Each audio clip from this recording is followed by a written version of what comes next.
You can tell, my friends, I'm sitting now basically in the center of the camera, and I'm looking at of a church that you see in the background, the one church that's right over here. It says Heart to Heart Church. You're also seeing Noah's Ark barn there, and you're also seeing a little bit of the house there. My friends, I was getting really busy at this point. So what I like to do is I like to read a resignation letter that I give to Cowboys for Christ. And we're going to do that right now, my friends. This actual letter came out in the news article, or the Platte Valley Cowboys for Christ news article, as you can see right there. And this is dated June 2005. So things are getting busy at the ranch. A lot of things that I was doing, I couldn't do this ministry anymore. When I come up in the next video, we're going to talk about some other avenues of ministry that God had called me to do. But I want you to hear this resignation letter, and I'm going to talk about love here in this thing. So this will be my last devotion for a while. I have asked to step down from being your chapter vice president and chaplain for some very personal reasons, in order that I may more focus my attention.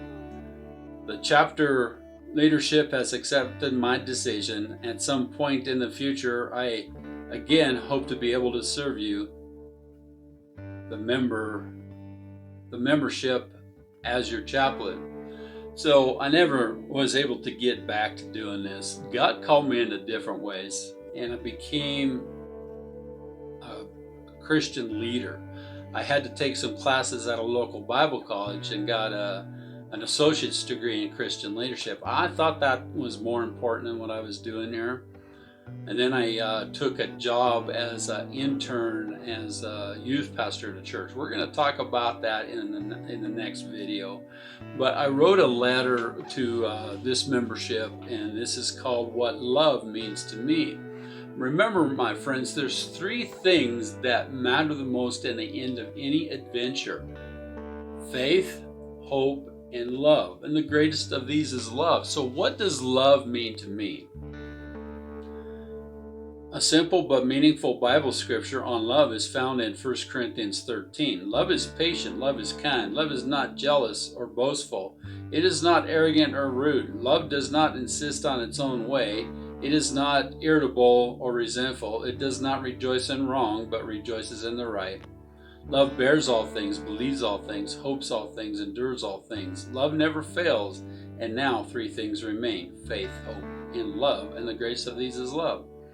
When I read this chapter on love, it tells me that the greatest thing I can have is love. With love, I can move mountains. I can change the course of a river. But the hardest thing to do is loving people. I think this is true of all people, whether they walk with God or not.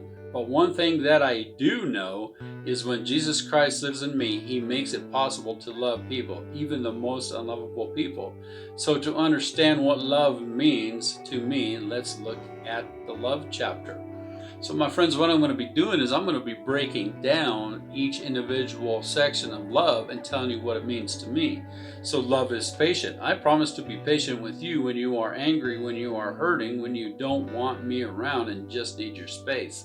My friends, when it comes to horse ownership, or when it comes to teaching people to own that horse or to ride that horse, we have to be patient with people. You have to be patient with those people in your life. So love is patient. Love is kind. Can I be kind to you when you have a bad day and seem to take it out on me? Can I listen to your hurts and not react in a way that says to you that you are not important to me? Can I give you my shoulder to cry on without wanting you to please me in return? Okay, what does this mean, my friends? There was a time that I was doing a Girl Scout camp out at the One Heart Ranch, and there was 28 young girls out there, and me and another instructor were taking turns teaching these 28 girls these writing lessons that you just seen. So one of the girls says to me, she says, why are you always trying to point out the negative of what we're doing when you should be pointing out the positive reinforcement of what we're doing and help us build on that. I felt that that was a pretty good thing. So love is kind. If we're going to be teaching somebody and pointing out their negativity, that is not love, okay? Love is not boastful, okay? Boastful means I'm proud and I'm arrogant. I don't want to do that. To me, being boastful brags about my arrogance, and that is not too lovable. I promise to speak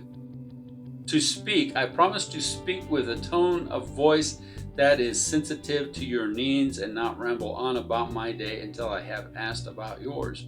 My friends, when it comes to training a horse, you have to speak with a softness. Okay, when it comes to teaching people to make the right moves on a horse, to cue that horse with the right things that they need to do, you have to speak with a gentleness. And you cannot do it with an arrogant or a rude attitude. My friends, if we can learn this about life in general, we can have access to God more readily, can't we? Can we have access to God if we're boasting about our arrogance or being rude to other people? I don't think so.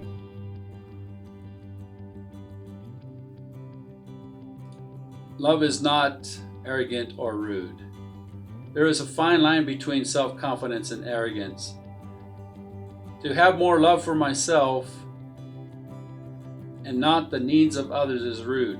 It hurts the very fiber of which God gave us His Son. We allow Jesus to live in our hearts, but yet we can be rude to the ones we love, and that is a self-centered selfishness that has no room being focused towards the ones that we love. My friends, if you're rude to the people in your life, if you're being harsh to them, that is not love either.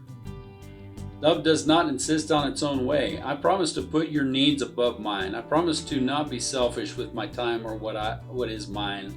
For God gave us His Son to us. Which better way to show unselfishness to the world? I was created in the image of a great God. He is the God of love. My friends, there's a lot of things to be said about not being selfish about what you have when you're leading other people.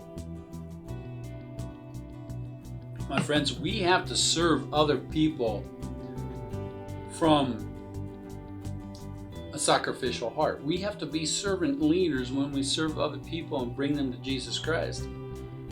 Love is not irritable or resentful. A hard thing to say, but even harder to do. We have bad days. We sometimes feel that the whole world is coming down around us, and we fight to find the strength to keep going, and sometimes the one that we love is the greatest target of all our frustrations, all our hurts, and sometimes we let each other down.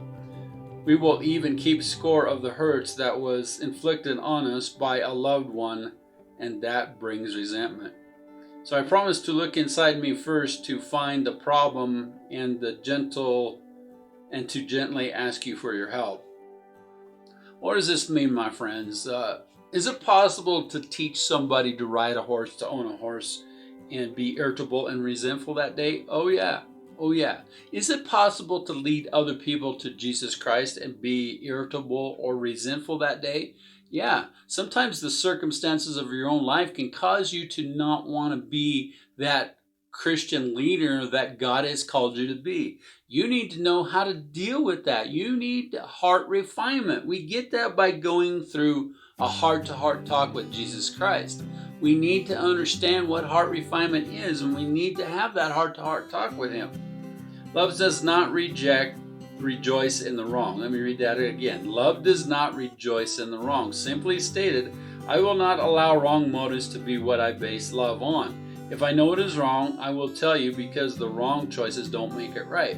Remember when I was talking about the Girl Scout camp that I had out there, and the girl says, why are you always pointing out negativity stuff? I will not rejoice. Love does not rejoice in the wrong. If somebody's doing something wrong and you're rejoicing in that, and you're having other people say, what are you doing wrong? Instead of saying, okay, good job, let's do this a little bit better. That's not rejoicing in when it's wrong. That's focusing on a positive and making it more beautiful, right? Love rejoices in the right. Simply stated, doing right has a better outcome, and it keeps no record of wrongs. God put a small still voice in our path to teach us right, and yes, even in love. Love bears all things, believes all things, endures all things. This pretty much gives hope in a relationship that I will stand at your side. I will endure rejection. I will believe that you someday will love me and that I can and will endure that what challenges comes our way. And last of all, love never fails. It would be nice to feel that with people we will never fail each other, but you know we all make mistakes. We say things we don't mean. We do things to hurt the ones we love the most because we are hurting people ourselves. We are now afraid to love because we have not yet allowed Christ to show us how to love. And friends, love comes from within, not from. Let me read that again. Friends, love comes from above, not from within. The Bible teaches us that God is love. It does not teach us that God has love. First thing that I need to do is learn how to love, is to have a personal relationship with Jesus Christ and allow His love to flow in me. This is the only way that love can come from me to you. So if you are looking for someone to love you, why not start with a God that is so great that He will supply all your needs, even the need to find someone to love you.